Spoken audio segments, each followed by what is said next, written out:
of truth. The next morning, and the tension coffee. Morning light filtered through the blinds of the guest apartment, illuminating the discarded night blue dress carelessly on a chair. Luna had woken up early, her sleep light and fragmented. Clara's threat echoed in his mind. It was time to think about Plan Beta and decide whether to run away again or face his demons this time. As he dressed in the simple clothes that Alan had provided, cotton pants, white shirt, his gaze landed on his prepaid cell phone. He decided to keep it deep in his pocket. Alan couldn't know. In the modern kitchen, Alan was wearing jeans, a white t-shirt, and a brown jacket. He seemed to have spent the night awake, sunken eyes, steaming coffee in hand. The air between them was electrified, full of unasked questions. Coffee? Offered Alan, his voice hoarse. He pointed to a full mug on the countertop. Luna nodded, taking it with both hands, feeling the comforting warmth. Thank you. You seem thoughtful. Do you think so? Alan laughed, a humorless sound. After a night where my ex-fiancé calls me pathetic and threatens to expose my last-minute companion as a fraud, yes, I'm a little thoughtful. Luna took a long sip of her coffee, her eyes meeting his over the mug. Clara has always been good at threats. It's his weapon of choice. Alan took a step closer, his gaze intense. And you? What are your weapons, Luna? Beyond your presence and your sharp tongue, who are you? What are you hiding? Luna put the mug in slowly. You don't want to know, Alan. The truth is heavy, dangerous, and it can drag you into a hole much deeper than revenge against Clara. I'm already dragged, Alan said, his voice low and urgent. Clara will not stop. She has resources, contacts. If you have a past that connects you to it, anyway, I need to know, to protect us. Luna studied her face, sincerity mixed with fear and a curiosity that surprised her. Protect or control? Both, Alan admitted without hesitation, but mainly to protect. You helped me yesterday, more than you think. I'm not going to hand you Clara on a platter. A heavy silence settled, broken only by the hum of the refrigerator. Luna felt a twinge of something strange. Gratitude, confidence, it was dangerous. Give me a day, she said finally. A day to organize things, to decide, and then, maybe, I'll tell you a story. But not today. Alan nodded reluctantly. One day. But Luna, if Clara finds you before then... She's not going to find it, Luna said, a determined twinkle in her eye. I'm good at disappearing, and to show up when they least expect it. Clara's digital trail. While Luna locked herself in her room, supposedly to rest, Alan sat at her laptop in the office. Curiosity and worry consumed him. Who was Luna, and why was Clara so convinced that she knew her? He started with the most obvious approach, a cursory search for Luna and Barcelona. Useless results. He tried variations, combining them with terms such as art, gallery, criticism. Nothing. It was as if it didn't exist before yesterday. Of course, Alan thought. She erased traces, as she herself said. So he changed tactics. He focused on Clara. I knew she was meticulous, controlling. If she really suspected Luna, she would already be acting. Alan discreetly accessed Clara's public profiles on social networks, looking for any recent mention, any photo that could have captured Luna from afar. Nothing. It was then that he remembered. Clara had a personal assistant, a woman named Inez, who was practically his shadow and his source of gossip. Alan had Inez's number, kept since the times he was dating Clara. He hesitated just a moment before calling. Inez, it's Alan. Alan, what a surprise. Inez's voice sounded genuinely surprised. How are you? The party was interesting. Interesting is a word, Alan said, forcing a casual tone. Listen, Inez, I need a favor, discreetly. Clara, is she okay? It seemed a little tense yesterday after I spoke to her on the porch. Inez lowered her voice. Tense? Alan, she's obsessed. He spent the whole morning calling gallery owners, the foundation's staff, even some journalists, asking for a mystery woman who was with you. He described it perfectly. He wants to know who he is, where he came from, everything. Alan felt a chill. And did anyone recognize it? Not yet, said Inez, but she won't stop, Alan. She is convinced that this Luna is a threat. Someone from her past, perhaps? Or worst. She mentioned something about checking the museum's security records. Want to see the images of when you arrived. Alan quickly thanked him and hung up, his heart pounding. Clara was acting fast, and security footage would be a problem. Luna, as she was unmistakable. If Clara could get access, he needed to warn Luna, and he needed a plan. The date at the hidden café. Luna left the room hours later, transformed. The simple clothes concealed an alert posture. The dark eyes scanned the environment with an intensity that Alan had not noticed before. Clara is active, Alan said bluntly, as soon as she entered the room. She's calling everyone, asking about you, and it wants to access the museum's security footage. Luna frowned, but she didn't look surprised. Faster than I expected. She thought for a moment. Images are a problem, but maybe we can use it to our advantage. In our favor? How? We need to get out of here, Luna said decisively. This apartment is the first place she will look, and she has the resources to enter, legally or not. Where to? Asked Alan, already standing up. A neutral place, where no one looks for us. I know a café, in the Gothic Quarter, small, hidden, frequented by artists and people who don't want to be found. They are called the Refuge. The Refuge and the Partial Confession. The coffee was exactly as Luna had described.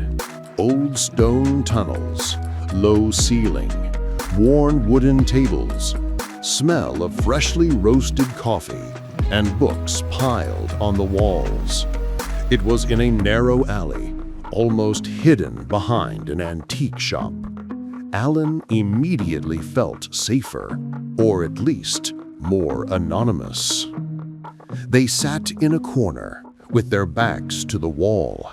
Luna seemed to know the place, greeted the owner, an old and taciturn man, with a wave. "Now," Alan said, after the man walked away, "the day has passed. You promised a story." Luna took a deep breath, her fingers intertwined around a cup of espresso. "Not the whole story, not yet, but enough for you to understand the danger." She looked around, assuring her that no one was near. "Do you remember that I said that my fiancé left me because my artistic ambitions did not match the image of his family?" Alan nodded. "My fiancé, it was Ricardo Mendes." Alan froze, the cup halfway to his lips. Ricardo, or Clara's fiancé, the collector. "The same," Luna confirmed, a bitterness in her voice. "It's been 3 years. We were engaged. I was an emerging artist with some promise. Ricardo liked my art, my fire, until the day his father, the patriarch of the Mendes dynasty, decided that I was not suitable. Very restless, very questioning. They wanted someone like Clara, someone who would adorn the halls, perfect smile, without his own opinions." Alan felt the world spin. Ricardo, the man that Clara had chosen in her place, had been Luna's fiancé. The connection was direct, explosive. "So, Clara replaced you?" whispered Alan. "In more ways than one," Luna said, a cold twinkle in her eye. "Clara has always been ambitious. She knew about me, about Ricardo. He saw an opportunity. I don't know if she seduced him or if he chose her for convenience, but the result was the same. Ricardo broke up with me in a brutal public way, humiliating. And months later, he and Clara announced their engagement." "My God," Alan murmured. "And you disappeared?" "I tried," Luna said, "but Ricardo and Clara have a network. They made me a non-person in the art world that I loved. Galleries closed their doors. Critics ignored me. I was isolated, without resources. That's when I decided, go out like a light. I started again, from scratch, on the street, where no one would look for me."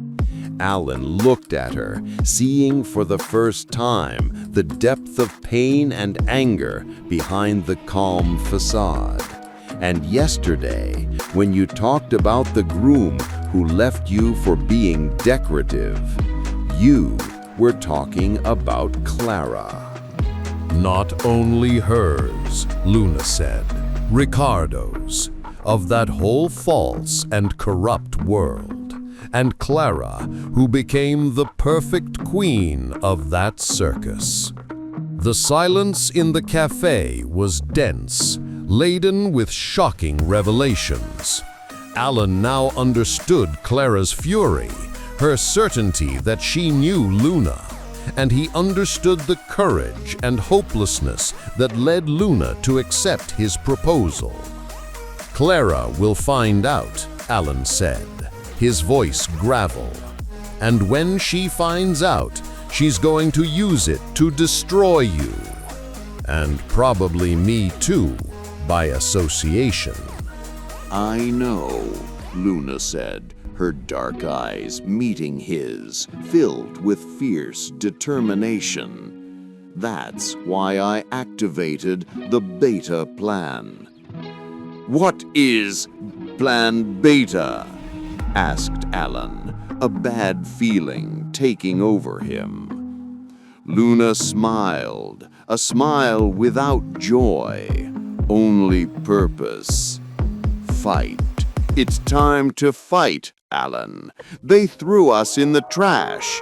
Now we're going to show them what happens when they underestimate the people they threw away." The tramp in the museum. Meanwhile, in the museum's security room, Clara acted, using her influence and the excuse of a family gem lost during the event. She convinced the museum's head of security to release the outdoor camera footage of the wedding night. He focused on the arrival of Alan. And there he was, getting out of the taxi and by your side. Clara gave a muffled scream. The image was clear even from a distance. The face, the posture, the hair. Even with the transformation, she recognized. It wasn't just a similarity, it was her, Luna. The name echoed in his mind, bringing with it a wave of panic and hatred. The woman Richard had sworn he had forgotten. The woman he had publicly humiliated. The woman that Clara secretly feared for her intelligence and her fire. And now she was back with Alan. What did it mean? A joint revenge? A plan to destroy your marriage? Clara's anger turned into a cold determination. She needed to act fast, and he needed help.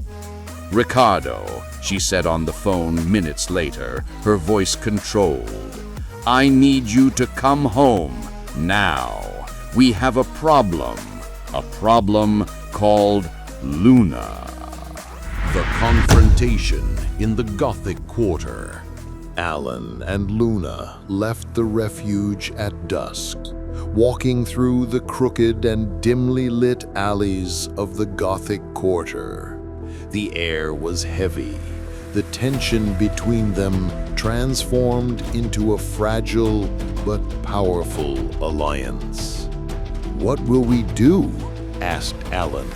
"Clara and Ricardo know who you are now. They have power." "Power is not everything," Luna said, pausing under a yellowish streetlight. "They have secrets, many secrets.